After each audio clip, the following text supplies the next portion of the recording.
Hey y'all, it's your girl A Chanel, and I'm here to talk to you today about what is the difference between regular dispatching versus drayage dispatching. Let's get into it. So, in regular dispatching, right, there are different trailer types such as dry vans and flatbeds and reefers, even box trucks, and they're all used depending on the type of freight that they're moving. So, usually, these trips are one way with a dispatcher having to find loads in different locations for their drivers to return to.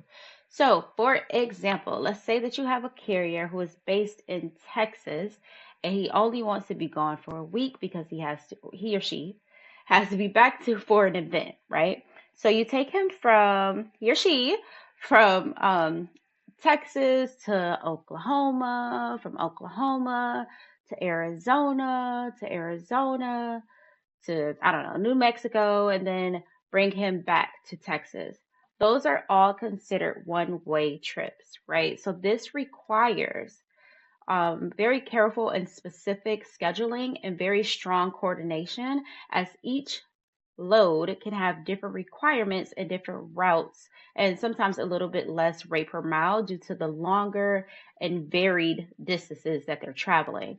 So, dispatchers that are dispatching the regular freight or OTR freight, they must be very diligent to avoid empty miles, manage the driver's hours, keep the loads consistent, and things like that.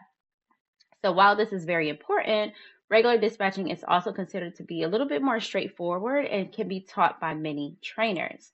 Now, in drayage dispatching, which is what I specialize in teaching you guys, the focus is more on containers and the job revolves around moving them from port to nearby locations and back, making it a round trip operation.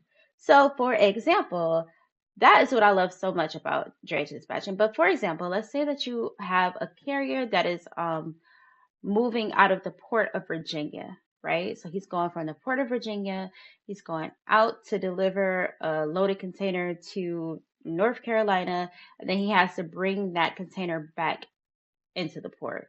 So everything that comes out of the port has to come back into the port. And I love that so much. It just gave me a peace of mind.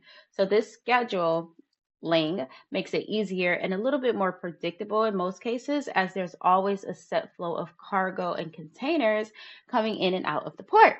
However, just like anything, just like if it's regular dispatching versus drayage dispatching, they both have their own set of like ups and downs and issues that we have to deal with separately, especially depending on the port that you work out of. Freight might get slow, or even if you're doing regular dispatching, let's say that, it's just not the right season for flatbeds to make the most money. So it's going to vary either way, but all in all, drayage dispatching demands a higher skill level and expertise, making it essential for dispatchers to have specific knowledge and experience regarding the port system, which is what I teach you guys here. Okay, I'll see you in the next video.